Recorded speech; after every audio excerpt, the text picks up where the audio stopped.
Journal de Gaël, jour 1. J'en conviens qu'il n'est pas si facile de dire les choses alors que nous avançons dans un carcan oppressif. À l'extérieur, les rues sont bondées. Tout le monde fait semblant comme s'il ne se passait rien. J'avoue avoir déjà vu la vérité en face depuis mon rêve. Depuis mon rêve, j'avoue avoir vu la vérité en face. Je ne sais pas ce que c'est ce laboratoire, mais je compte bien le découvrir. À l'extérieur, les drones surveillent tout. Je peux les sentir même quand je suis chez moi. Je peux les sentir m'observer, scanner les moindres recoins. En vérité, le nom qu'on m'a donné, c'est Gaël, le nom que j'ai écrit au début de ce journal. Mais en vérité, j'ai un nom, à l'extérieur de ce carcan. À l'extérieur de ce carcan, je tiens un nom bien précis, un nom que m'ont donné mes parents, ceux que je compte bien retrouver. Depuis l'installation de ce qui s'appelle les dark skins, des sortes de tatouages intégrales contenant des cartes et contenant des personnalités différentes. Depuis que j'ai perdu ma personnalité, depuis qu'elle est contrôlée et utilisée comme un jouet, j'essaye nuit et jour de savoir comment cette dark skin va pouvoir m'aider à rejoindre l'autre côté. L'autre côté est appelé la zone sombre. C'est un endroit fixe au milieu du désert où rien n'a changé. Je suis persuadé qu'un jour, je trouverai un moyen. Je suis persuadé que je trouverai un jour un moyen d'entrer dans leur système. En attendant, je reste ici, comme toutes les autres personnes, et je fais semblant que tout se passe bien. Mais Dieu seul sait, lui, que je suis téméraire et prêt à repousser les limites pour comprendre ce qu'ils font. Gaël est mon nom signé par l'association, par le système. Si dans mon journal je l'encadre, je l'entoure et je le souligne en rouge, c'est parce que Gaël n'est pas mon vrai nom. En vrai, je m'appelle Anastasia. Je me souviens avoir été surentraîné par mon père. L'un de mes avantages, certainement. L'un de mes atouts. C'est peut-être mon seul atout. Celui qui joue en ma faveur. Aucune personne ici n'a été surentraînée comme moi. Quand je marche dans les rues, quand je passe dans les couloirs, cette femme, dont je n'ai jamais connu l'identité, qui porte une robe en cuir, avec des épaulettes assez lourdes sur les épaules, assez massives, et avec un corset en cuir. Elle-même, cette femme, avec cette grande robe, dévoilant sa silhouette, son corps, j'ignore encore qui elle est. Mais une chose est sûre, c'est qu'à mon avis, elle fait partie des nombreuses personnes qu'on appelle les visionnaires, les créateurs du système, ceux qui ont tout inventé. Ils n'ont rien laissé derrière eux, ont pris en otage les moindres secrets des gens, ont créé un système oppressif afin de nous enfermer. Et ces dark skins ne servent pas à rien. Elles servent à nous montrer qui on est, à nous calculer, comme de, à nous calculer, comme de simples équations. Comme si l'humain était comme si l'humain était résolu à devenir une équation, à devenir un calcul rudimentaire. Jour 1. Je me suis donc rendu compte de beaucoup de choses. Jour 2. Aujourd'hui, j'ai été appelé par les visionnaires. Ils voulaient me voir, me parler. J'avoue que j'ai eu extrêmement peur de ce qui se passait dans ce couloir. J'ai eu extrêmement peur de ce qui se passait, mais je ne le dévoilerai pas tout de suite dans mon journal. Autour de moi, il y avait toujours ces drones. Mais ces drones n'étaient pas en train de voler et de nous observer. Ils étaient en réparation. Mais malgré les nombreux drones autour de nous, qui étaient en réparation, leurs yeux, ou plutôt les caméras qu'il y a dessus, nous observaient toujours. Parenthèse. Si je dois vous montrer comment sont les drones, ils sont noirs, plats. Ils sont noirs, plats, en forme de secoupe, au mieux, et ils possèdent 2 ailes sur le côté. Au-dessus, sur leur corps, il y a l'insigne du district. L'insigne du district est un cercle, entouré d'un autre cercle, avec 2 ailes, 2 petites ailes. Ils appellent ça la mouche. La mouche est le symbole du district. Il y en a plusieurs. Aujourd'hui, j'ai rencontré Véronica, appelée V par le gouvernement. Nous avons parlé énormément. Je lui ai dit et nous avons partagé nos expériences. Je lui ai demandé si elle avait remarqué des choses, mais évidemment que non. Nous sommes partis en mission, ou plutôt, nous sommes partis loin. Nous sommes partis loin de ce monde, de ce carcan oppressif, de cette oppression totale et de cette surveillance en permanence. On s'est éloigné avec les voitures, on s'est éloigné avec les voitures blindées et nous sommes arrivés à la zone d'ombre. On a parlé et ensuite nous sommes revenus pour le couvre-feu. Car oui, en plus que nous sommes observés, en plus que nous sommes parfois même convoités, convoitisés pour certaines personnes, nous sommes obligés de revenir à une certaine heure. Nous sommes obligés de revenir à un couvre-feu imposé par ce carcan oppressif. Je ne sais pas encore s'il possède un nom, s'il a une identité propre, j'imagine.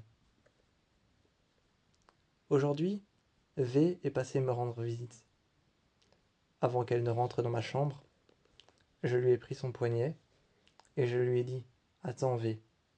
Je savais que l'on m'observait. Je le ressentais au fond de mes tripes. J'ai dit à V « Attends, attends à l'extérieur ». J'ai refermé la porte de ma chambre, ce qu'ils appellent des cellules. J'ai refermé la porte. Je l'ai codé avec la tablette. J'ai regardé V. J'ai pris son poignet et j'ai décrypté son bracelet. Une fois qu'il était décrypté, décodé, je le lui ai enlevé. Et j'ai dit, tu peux rentrer maintenant. On a réfléchi en mettant nos bras et nos jambes les unes à côté des autres, nos dark skins, les lignes blanches sur nos corps se sont recalibrées et ont commencé à tourner. Je cherchais un moyen avec V de partir. Je cherchais un moyen de m'en aller. Quand tout s'est recalibré sur notre corps, toutes les deux, on s'est mis face à mon miroir dans ma chambre. Même le miroir me donnait l'impression qu'on me regardait, qu'on m'observait encore. Je me suis assise sur le lit. Je me suis assise sur le lit avec V et j'ai déployé une carte. J'ai observé mes jambes, mes bras. J'ai entouré un point que j'avais colorié en rouge. Juste une petite croix en rouge, un petit trait, pour montrer que c'était ici que se trouvait mon district, dans le carcan oppressif que j'ai encerclé. J'ai fait une croix de l'autre côté. J'ai mesuré sur ma jambe avec mon pouce et mon index, j'ai mesuré le nombre de mètres qu'il y avait sur une ligne totale pour atteindre l'autre point à laquelle s'arrêtait cette ligne. Ça me faisait une ligne de 1 km, une autre ligne de 1 km, jusqu'au tibia, du niveau du genou au niveau du tibia, une autre ligne de 1 km. Ça me faisait un total de 4 à 3 km à traverser, seul. Pour ça, il allait me falloir une voiture blindée, une voiture tout-terrain, ou peut-être une moto. Je n'allais pas partir toute seule. J'ai demandé à V et j'ai regardé sur son corps. Je lui ai dit, montre-moi ton dos. Et je lui ai demandé de retirer son t-shirt. Elle a retiré son t-shirt avec dessus, au dos et à l'avant. À l'avant, il y avait cette ceinture avec l'insigne de notre carcan oppressif et notre district. J'ai retiré la ceinture, elle a retiré son t-shirt, j'ai regardé dans son dos et j'ai calculé, même chose, avec mes doigts. J'ai observé les lignes se déplacer et bouger légèrement sur le côté, grâce à l'intelligence artificielle qu'ils avaient appelée Update. Update ou Update était l'intelligence artificielle qui avait fabriqué nos Darkseid. Depuis que je la connaissais, depuis que je sais qu'elle existait, j'essaye de chercher un moyen de rentrer à l'intérieur de Update. Mais je ne sais pas comment faire. J'ignore toujours comment. Aujourd'hui, V et moi, nous sommes au 3e jour. V et moi, aujourd'hui, avons été emmenés dans une salle blanche. Une salle blanche qui sent le neuf. Une salle blanche qui sent le neuf comme à l'intérieur d'une voiture qui serait nouvelle. Nous avons été emmenés à l'intérieur de cette salle. Cette salle neuve, capitonnée, les murs en briques sur le côté, capitonnés à certains endroits, avec des barres pour se rattraper. Je parie que ce que je vous décris vous paraît être une simple salle. Détrompez-vous, ce n'est pas une simple salle. Elle est appelée la salle de mémoire ou la salle de confiance. Elle est appelée salle de confiance, salle de mémoire, salle de mémorisation. Je suis entré avec V et ils nous ont donné une arme. Moi, j'avais une machette. Et V, elle, avait un couteau à double tranchant. On a commencé le combat. Premier round fini. Il y avait 2 gardiens. Il y avait 2 gardiens juste devant nous. Premier round fini. Les gardiens ont rangé leurs armes. Et il y avait cette femme au-dessus qui est arrivée, s'installant jambes croisées. Elle nous a observés. Elle est arrivée et a regardé V et m'a regardé moi. Gail. Elle nous a offert à toutes les deux une arme. Elle a posé sa main sur V et sur moi. Elle a dit, 2e round, battez-vous l'une contre l'autre. À l'intérieur de cette salle, on devait se battre l'une contre l'autre après s'être battu contre le gouvernement. C'était une salle de confiance, une salle où l'on prouvait sa loyauté. Dans cette salle, il y avait une seule règle: se battre, réussir et ressortir victorieux. Si l'on ressortait victorieux ou victorieuse de cette salle, le gouvernement nous validait. Mais il fallait ressortir victorieux et victorieuse à une condition: que notre dark skin n'ait pas bougé, que aucune ligne n'ait bougé, que aucune émotion n'ait pris le dessus, que aucun sentiment n'ait pris le dessus. Il fallait se contenir, il fallait apprivoiser nos sentiments, ce qu'on ressentait. J'esquivais les coups, je recevais les coups, je me redressais à chaque fois que l'un des hommes du gouvernement, ou même que V, me mettait à terre, parce qu'elle le devait. Le gouvernement observait et regardait nos capacités. Il y avait derrière une intention pour protéger la terre et la race humaine, mais jamais plus que ça. Je suis sorti, exténué, et l'épuisement quand je me suis effondré sur mon lit. Face au miroir sur le côté, quand je me suis regardé, dans ma cellule, les lignes bougeaient, étaient en train de se recalibrer.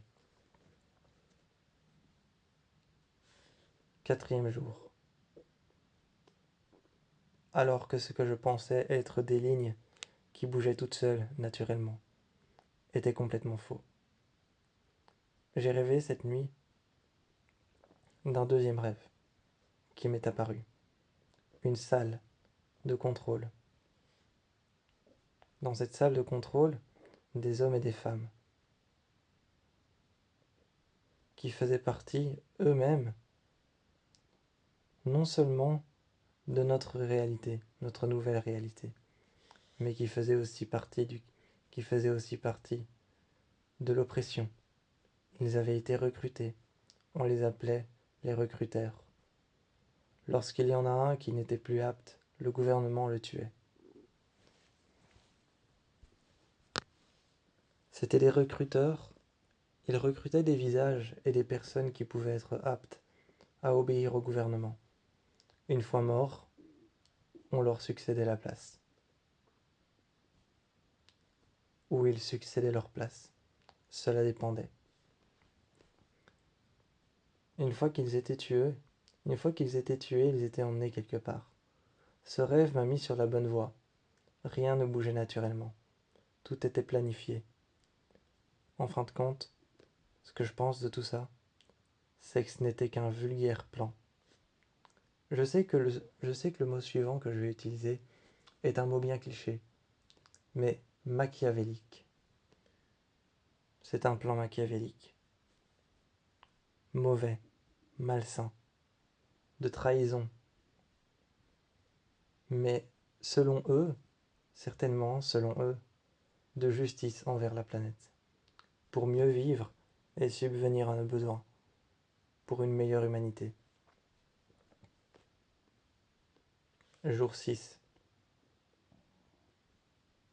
Il y avait cette salle. Cette énorme salle. Une salle de contrôle. C'était une salle de contrôle mais différente. Des centaines de bassines. Les unes à côté des autres. Je ne savais pas à quoi elles servaient. Au début, ça me faisait penser à des clans d'illumination. Un petit peu comme les clans nazis. Auschwitz. Mais je n'en termine que ma phrase là, en pensant que ce n'est pas ça. Ça ne peut pas ressembler à ça. Ça ne peut pas être ça. J'arrive et j'observe des centaines et des centaines d'enfants avec le symbole de notre gouvernement, de nos districts, des symboles de nos districts sur leur torse. De nombreuses femmes et de nombreux pères apeurés, tenant leurs enfants. Des enfants déjà armés d'armes et armés de couteaux. déjà des enfants guerriers, alors qu'ils n'ont que 5, 7 ou 6 ans.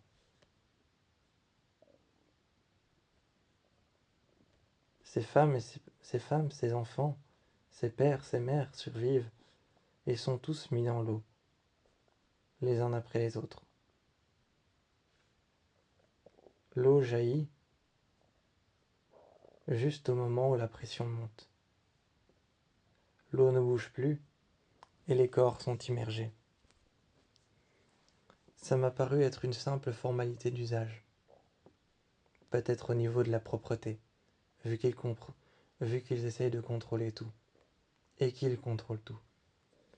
Une fois sous l'eau, j'ai senti, moi, mais peut-être pas les autres, un léger courant traverser la baignoire, autour de moi.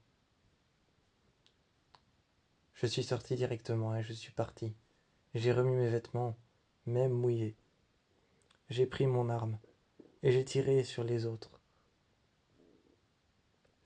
gardes du gouvernement, qui maintenaient avec leurs mains sur mes épaules mon corps sous l'eau. J'ai saisi mon couteau, que j'ai essayé d'attraper à mon ceinturon. Le ceinturon était la seule chose que l'on pouvait garder. J'avais caché un couteau dans mon ceinturon. Je l'ai déployé. J'ai crevé les yeux d'un gardien. Il est tombé en arrière, a trébuché, sur des fils électriques passant dans les baignoires. Alors que les corps étaient immergés, moi je tirais pour m'en aller, pour survivre, vivre à tout ça, et partir loin, retrouver mes parents. J'ai tiré sur eux, j'ai libéré un jeune enfant que je regardais depuis tantôt. Je ne pouvais pas imaginer qu'à cet âge, tu sois déjà guerrier. Je l'ai emmené avec moi, et j'ai dit viens. J'ai dit à V, on va surveiller cet enfant maintenant. Il n'y avait plus que V, moi et cet enfant. Il m'a dit qu'il s'appelait Andrew. C'était son nom, pas celui que le gouvernement lui avait donné. Celui que le gouvernement lui avait donné, c'était Zeni. Zen-E-Y. Zenei. Un simple nom que le gouvernement avait inventé.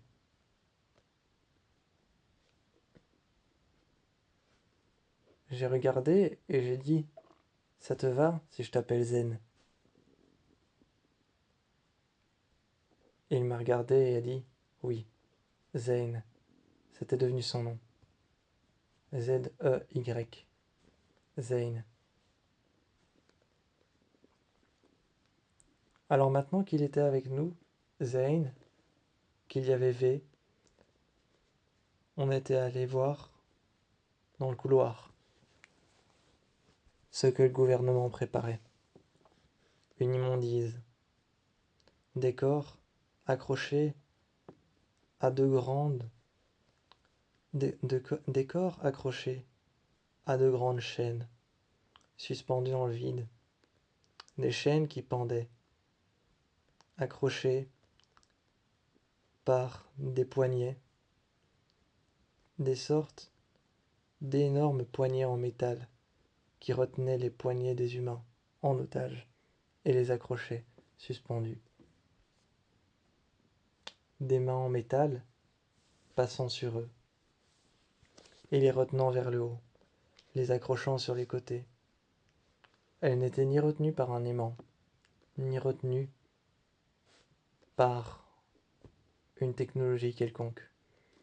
Juste, ces poignets en métal, ces énormes bracelets lourds, étaient reliés à de grandes barres de fer, tenant les corps au milieu du vide. Les chaînes, elles, étaient entourées de câbles, de fils électriques, dont on entendait un son, une sorte d'onde légèrement puissante, qui traversait ses câbles et nourrissait les poignets enchaînés par ses bracelets énormes, d'une lueur phosphorescente, bleue et légèrement blanchâtre. On a essayé de libérer un corps, mais dès que je me suis approché, une décharge électrique m'a poussé à l'autre bout, prévenant toutes les personnes s'occupant de l'opération. Le gouvernement nous regardait déjà, alors qu'on pensait être sauve. Mais loin de là. Les corps ensuite morts étaient jetés dans des bennes noires. À l'intérieur, il y avait des corps morts, sans vie, avec parfois même un peu de sang, et une matière noire, visqueuse et gluante, presque comme la salive qui couvrait les corps, qui sentait extrêmement mauvais. Je ne sais pas ce que le gouvernement couvait ici dans ces laboratoires, mais quelque chose de très malsain.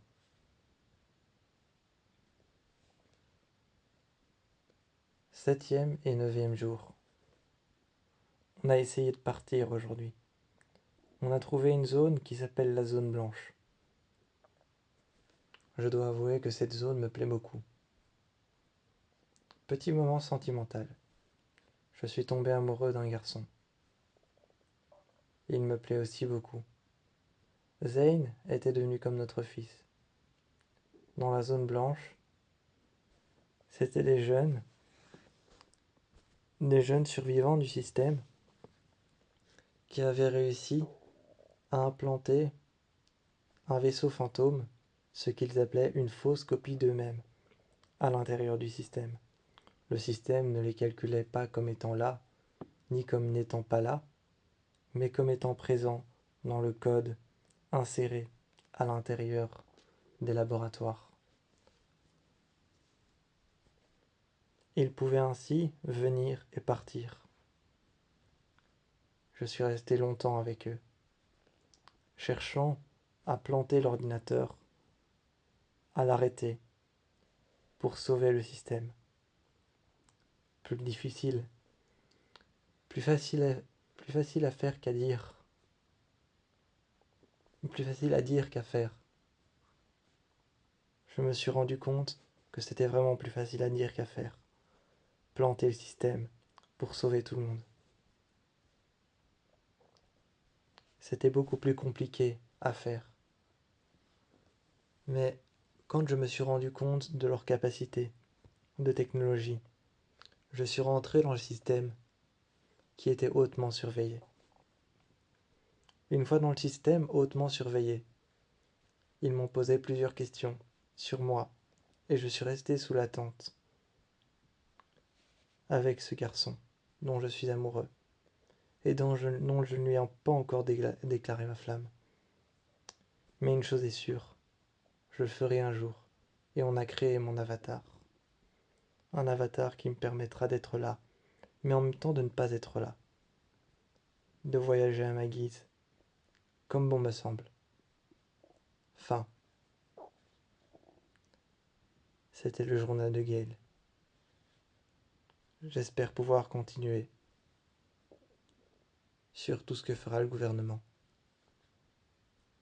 Vous maintenir au courant de l'oppression constante de ce gouvernement qui nous enferme. Je suis dans le district numéro 29 et je tente de survivre. Tant bien que V, Zane et ce jeune garçon dans la zone blanche. Nous sommes à 4 pour essayer de survivre. Je n'ai qu'une seule option, continuer à me cacher dans ma cellule et faire semblant que tout va bien, comme tous ceux qui sont restés aveugles. J'espère, en tout cas j'essaye, de me rendre compte de la vérité, de sauver le plus de personnes possible, mais tout d'abord de décrypter mes rêves. Décrypter les nombreux rêves que je fais à propos